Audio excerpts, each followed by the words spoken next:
قسمی که پدرانمان ناتو را تارمار کرد، اگر مملکت های کفری بخواهند و این فکر را در افکار خود بیارند که افغانستان اشغال کنند، نسل جوان و آینده این سرزمین مقابل آنها می ایستد و ایستاده می شود.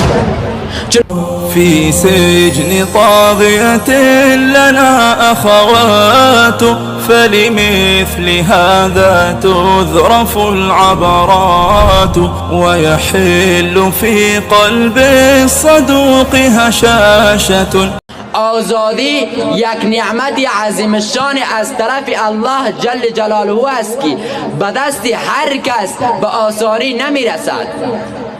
این آزادی با فداکاری های مردم دلیر و شجاع این شهرستان اشغال ناپذیر است که در 20 سال گذشته از هیچ نوع قربانی و فداکاری دریغ نکردند.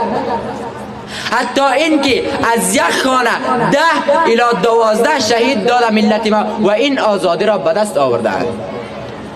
و این را تمام جهان باید بداند. ای ملت های کفری و غربی و امپراتوری های بلا منازع شرقی و خصوصا غلامان حلقه به گوش اجنبی ها، جوانان رشید و فداکار این سرزمین با افتخار از فراز منبر، سنگر و دفتر به قدرت های مستکبر و مستعمر جهانی با صلابت و قاطعیت و زبردستی صدا میزنند. اگر هنوز مرام احتلال و اشغال و تحقق اهداف شام استعماری را در کله های خام و مغزهای پوسیده هم پیمانان خود می پرورید، قبل از تصمیم به کام مرگ کشانیدن ملت هایتان بلای صفحات زرین و دشمن ستیز این کیان سر بزنید. اوراق تاریخی ماضیه مملو از شجاعت و مردانگی اجداد و نیاکان این شهرستان پرغرور است.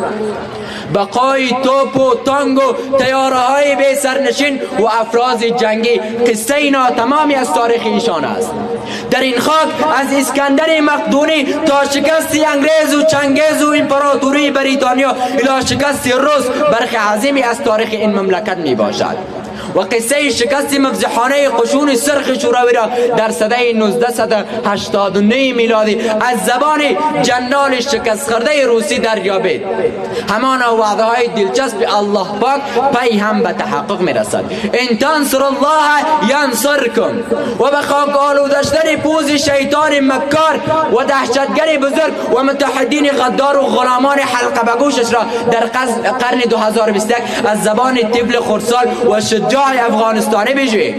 این درس است برای مملکت های کفری. چه قسمی که پدرانمان ناتو را تارمار کرد، اگر مملکت های کفری بخواهند و این فکر را در افکار خود بیارند که افغانستان اشغال کنند، نسل جوان و آینده این سرزمین مقابل آنها می ایستد و ایستاده می شود. چون عیان را حاجت بیان نیست. قانون الهی بر این جاری است. وقتی که مؤمنان از خود همت و مردانگی نشان بدهند، الله پاک آنها را در تمام امور موفق و کامگار می سازد. چنانچه شاعر ادیب شعر می سراید: الا قولوا لامریکا لغیر الله لن نرکع، نجاهد فی سبیل الله لم نخضع ولن نخشع، نحرر مسجد الاقصى كذا الحرمين لا نرجع، ونرغم انف امریکا واتباع لها اجمع، واسمعهم على كر لغیر الله لن نرکع. و این حقیقت را کلام زیبای رب العالمین زیباتر می سازد. انا فتحنا لك فتحا مبینا. در اخیر از الله جل جلاله استدعا داریم که برای تمام ما و شما توفیق کامل برای آبادسازی میهن عزیزمان عطا فرماید. و ما